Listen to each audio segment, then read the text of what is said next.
ആനന്ദിൻ്റെ ട്രെയിനിങ് പൂർത്തിയായി. ട്രെയിനിങ് കഴിഞ്ഞ് ആനന്ദിന് സെലക്ഷനും കിട്ടി. ആ സന്തോഷ വാർത്തയുമായി ആനന്ദ് വീട്ടിലേക്ക് ഓടിയെത്തി.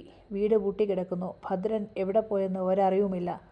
താൻ വരുന്നു എന്നറിയുമ്പോൾ വഴിക്കണ്ണുമായി നിൽക്കുന്ന അച്ഛൻ എന്ന് എവിടെ പോയി?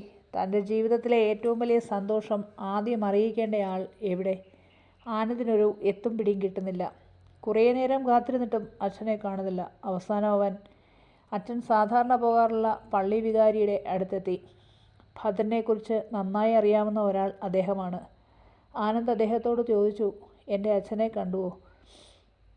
അച്ഛൻ കുറച്ചു നേരം മിണ്ടാതിരുന്നു. അതിനുശേഷം അദ്ദേഹം പറഞ്ഞു, നീ ഇവിടെ വരുമെന്ന് എനിക്കറിയാമായിരുന്നു. ഭദ്രൻ ഇനി ഒരിക്കലും നിൻ്റെ മുൻപിൽ വരില്ല. ആനന്ദ് ഞെട്ടിപ്പോയി. അതെന്താ? അച്ഛൻ ഭദ്രൻ്റെ ജീവിതകഥ ചുരുക്കി പറഞ്ഞു. ഒരു മോഷ്ടാവിൻ്റെ മകനെന്ന പേരിൽ കുഞ്ഞറിയപ്പെടരുതെന്നും നീ സ്വയം ജീവിക്കുവാൻ പ്രാപ്തനായെന്നും ഇനിയൊരിക്കലും നിൻ്റെ മുൻപിൽ നിൽക്കാൻ അവൻ യോഗ്യനല്ലെന്നും പറഞ്ഞ് ഈ നാട് വിട്ടു. നിനക്ക് സമ്മാനമായി തരാൻ അവൻ്റെ കയ്യിൽ ആകെയുള്ളത് ആ വീടും 5 സെൻറ്റ് സ്ഥലവുമാണ്. അത് കുഞ്ഞ് സ്വീകരിക്കണമെന്നും ഇനിയൊരിക്കലും ഭദ്രൻ മോഷ്ടിക്കില്ലെന്നും കുഞ്ഞിനോട് പറയണമെന്ന് എന്നോട് പറഞ്ഞ് ഏൽപ്പിച്ചിരുന്നു. അത് കേട്ട ആനന്ദ് വിങ്ങിപ്പൊട്ടി. അച്ഛൻ ആനന്ദിനെ ആശ്വസിപ്പിച്ചു.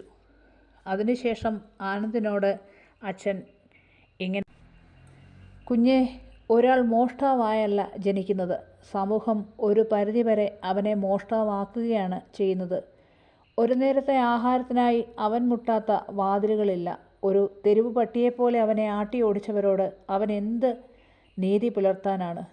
ഒരാൾ മോഷണത്തിലേക്ക് എത്തപ്പെട്ടാൽ അവനെ പിന്നീടൊരിക്കലും സമൂഹം വെറുതെ വിടില്ല. അത് നിർത്തി ഒരു തൊഴിൽ ചെയ്യാമെന്ന് വെച്ചാൽ ആട്ടിപ്പായിക്കും. വീണ്ടും അവൻ മോഷണമെന്ന മാസ്മരിക ലോകത്തേക്ക് തന്നെ കടന്നുപോകും. അവിടെ നിന്ന് ഇറങ്ങിയ ആനന്ദ് പല സ്ഥലത്തും ഭദ്രനെ അന്വേഷിച്ചു. കണ്ടെത്താനായില്ല. അടുത്ത ഭാഗവുമായി വീണ്ടും കാണാം.